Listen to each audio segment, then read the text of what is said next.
Isang mapagpalang umaga sa ating lahat, mga kapatid ko kay Kristo, mula sa The Solid Rock Morning Devotion.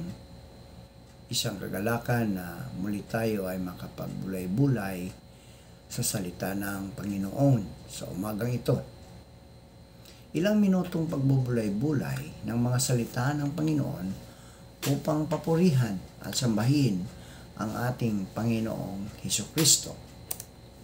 Ang ating mong pagbubulay-bulayan sa magandang umaga ng linggo ay matatagpuan sa Mateo Kapitulo 22, talatang 37 hanggang 40. Ito po ang sinasabi.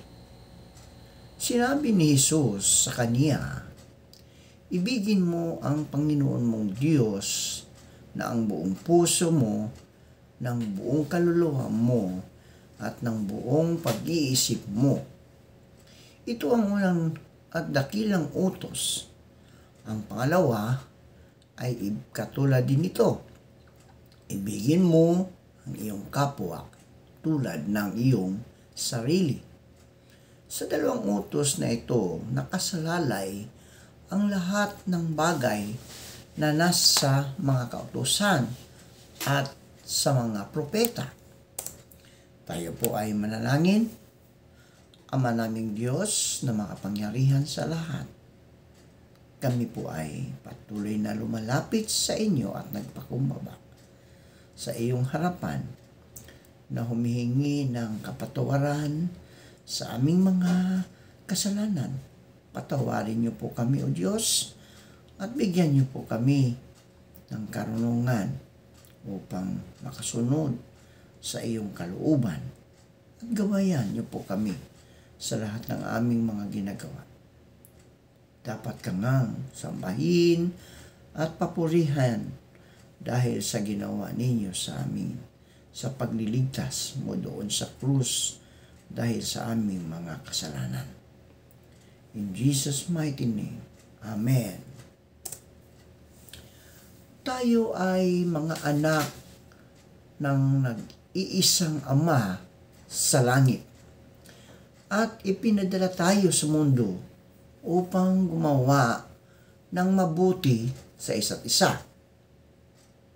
Iisa ang ating Ama na ating sinasampalatayanan. Kung kilala natin ang isa't isa na siyang nararapat, mas dadamayan natin ang ibang tao kaysa dati. At nanaisin ng bawat tao na pag-aralan sa kanyang isipan kung paano siya makagawa ng mabuti sa kanyang kapwa. Paano nila mapapagaan ang kanilang mga problema at mapapalakas sila sa katotohanan. Paano nila maaalis ang kadiliman mula sa kanilang isipan. Kung nauunawaan natin ang isa't isa at ang tunay na kaugnayan natin sa isa't isa, dapat tayong makadama ng kakaiba sa ating ginagawa. Ngunit, ang kaalamang ito ay matatamo lamang kapag napapasa atin ang Espiritu at hinangad nating patatagin ang isa't isa sa kabutihan. Isinugo tayo sa mundo upang gumawa ng mabuti sa ating kapwa. At sa paggawa ng mabuti sa ating kapwa, gumagawa tayo ng mabuti sa ating sarili. Dapat natin itong panatilihin sa ating isipan. Ang lalaki kaugnay sa kanyang asawa. Ang babae kaugnay sa kanyang asawa. Ang mga anak kaugnay sa kanilang mga magulang at ang magulang kaugnay ng kanilang mga anak. Laging may pagkakataong gumawa ng mabuti sa isa't isa. Dalangin ko sa Diyos, sa pangalan ni Jesus, na sikapin nating higit na manalig, na sikapin nating maging mas mabuti ngayon kaysa kahapon, na sikapin nating magkaroon ng higit na pagmamahal at malasakit sa ating kapwa. Dahil sinabi sa atin na dito nakasalalay ang batas at ang mga propeta na ibigin ang Panginoon nating Diyos ng buo ng ating kakayahan, pag-iisip at lakas, at ang ating kapwa tulad sa ating sarili. Nagawin natin sa iba ang nais nating gawin nila sa atin. Ito ay alinsunod sa batas ng mga propeta. Ayon sa Mateo, Kapitulo 7, talatang 12.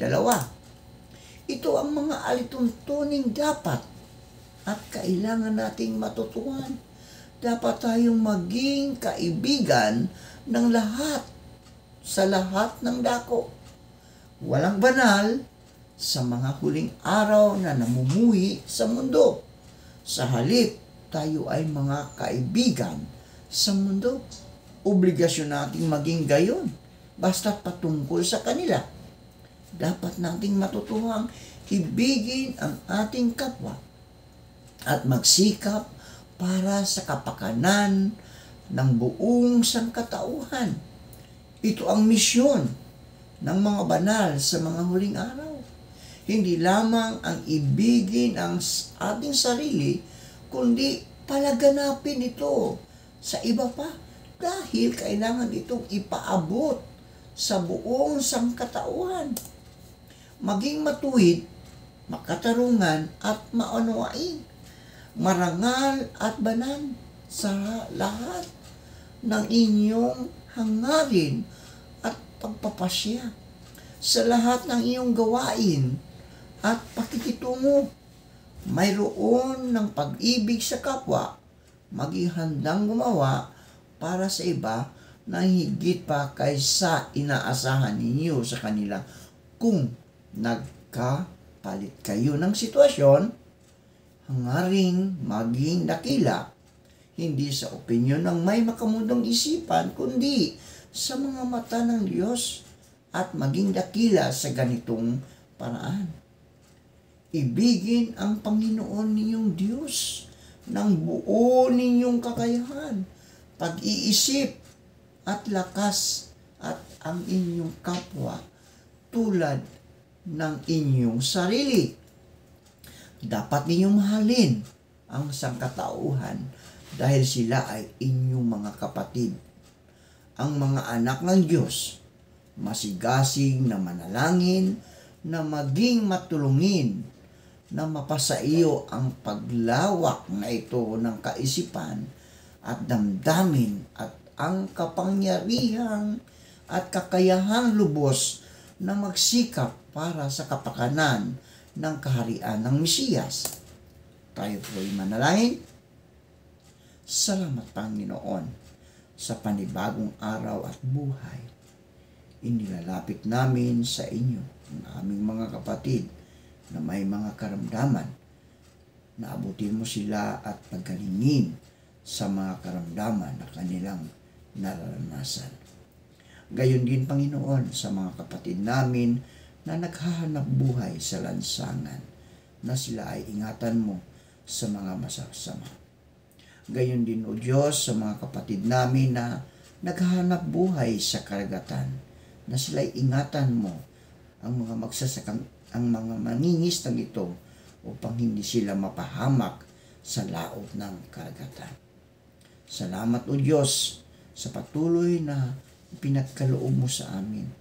Inialay po namin sa inyo ang buong araw na ito at ang aming pamilya. Gabayan at patubayan niyo po kami sa araw na ito at ilayo sa anumang kapahamakan. Sa aming pananambahan, O Diyos, Ikaw, O Diyos, ang maghari sa aming mga puso upang aming matutunan ang iyong mga salita at maaming maisabuhay sa aming pang-araw-araw ang mga salita mo na aming napakinggan sa iyong mga anak na siyang nagbibigay mensahe sa pananambahan namin sa umagang ito.